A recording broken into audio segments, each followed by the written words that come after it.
고양이들은 영리하거든. 창문 살짝 열고 방충망 찍고 다 폐에 물이 차서 위급한 상태로 병원에 오는 경우들이 있어요.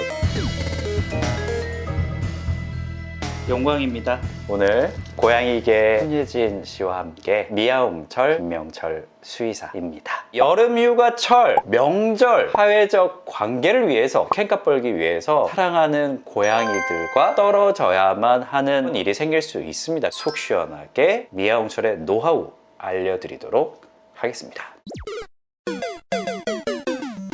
1박 2일 정도 짧은 출장이라던가 놀러 가는 일이 생겼을 때 우리 집으로 가자.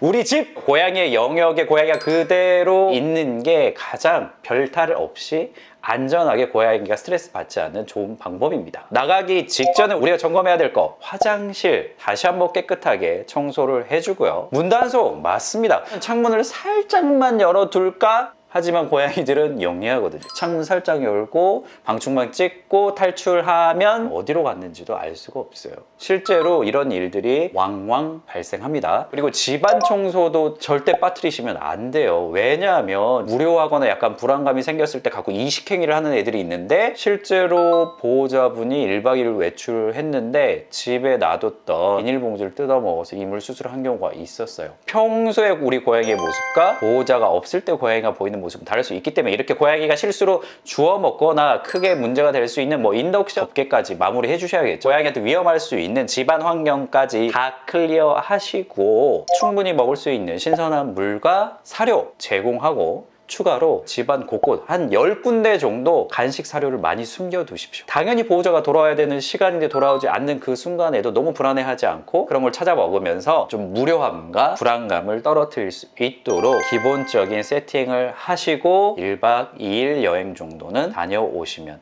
됩니다. 하지만 이제 2박 3일부터는 이야기가 조금 달라요. 똑같이 집안 영역에 우리 집 고양이들이 있는 게 베스트이긴 한데, 둘째 날부터 케어해주는 사람이 집을 방문하는 게 가장 좋습니다. 고자랄 친구, 펫시팅 업체, 하루에 1시간 정도면 보통 2마리 고양이까지는 케어할 수 있습니다. 여기에 케어는 어떤 걸까요? 먹는 것과 마시는 거 새로 챙겨주고, 화장실 치워주고, 빗질 관리, 가벼운 사냥놀이까지 하루에 한 번씩 사람이 방문해서 우리 집 고양이를 케어할 수 있도록 해주시는 게 좋습니다. 일주일 정도 이내는 하루에 한 번씩 방문해서 케어해주는 정도가 고양이들이 그래도 좀 지낼 만한 상황이고요. 저 같은 경우에는 오전에는 펫시팅 업체가 와서 케어를 해주고, 저녁 시간에는 고자랄 친구가 와서 한 번 더 케어해주는 걸로 최소한은 그래도 하루에 한 번 1시간씩 와서 고양이들 기본 케어 할 수 있도록 배려해 주시는 게 집을 외출하실 수 있는 방법 중에 하나입니다. 외출하는 기간이 길어질 때 동물병원이나 호텔링 생각하시는 분들도 있습니다. 호텔링을 진행했을 때 고양이들마다 적응하는 정도가 차이가 있고, 우리 집 고양이가 평소에 좀 예민함을 가지고 있다라고 하면 이런 고양이들 아예 식음을 전폐하거나 컨디션이 나빠지는 경우로 진행될 수 있습니다. 반나절도 괜찮아요. 호텔링 공간에 갔을 때 우리 집 고양이가 어떤 반응, 바깥을 자유롭게 겁먹지 않고 돌아다녔는지, 사료는 먹었는지 미리 체크를 꼭 한번 해보시길 바랍니다. 그리고 호텔링을 이용할 때도 무조건 체크해야 되는 게 있습니다. 휴모님? 쓰던 용품 사료 넣어주기. 오, 그거 좋아요. 또 있어요? 네. 예방접종.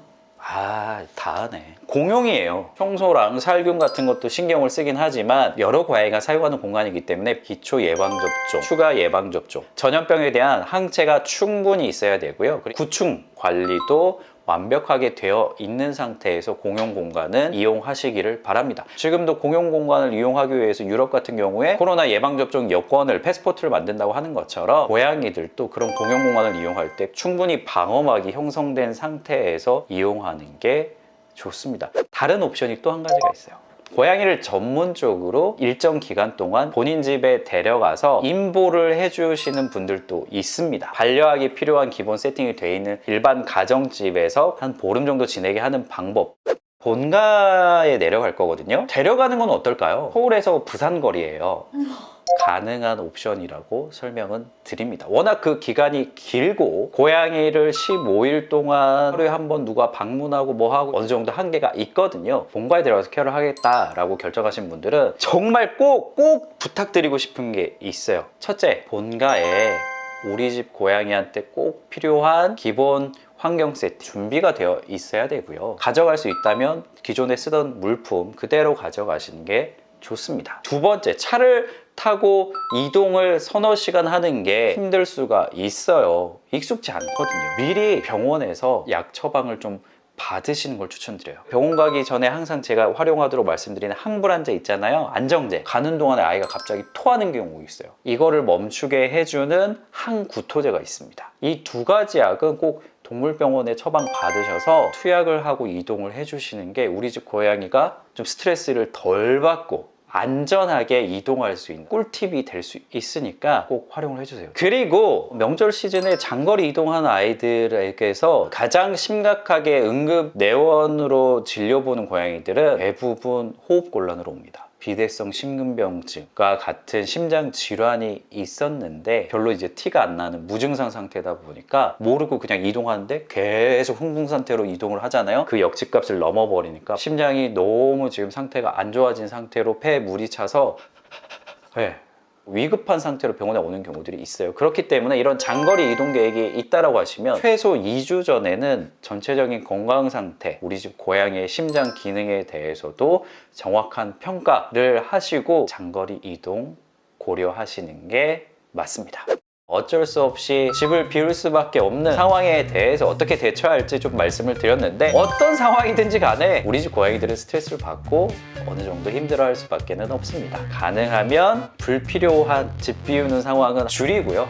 어쩔 수 없다라고 하면 미안한 마음 가득 담아서 우리가 할 수 있는 거는 철저하게 지켜주고 보내면 좋을 것 같습니다.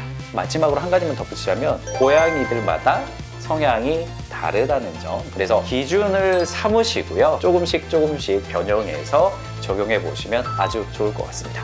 오늘 또 컨텐츠가 유익했다면 구독과 좋아요, 알람 설정까지 부탁드리겠습니다. 안녕! 만관부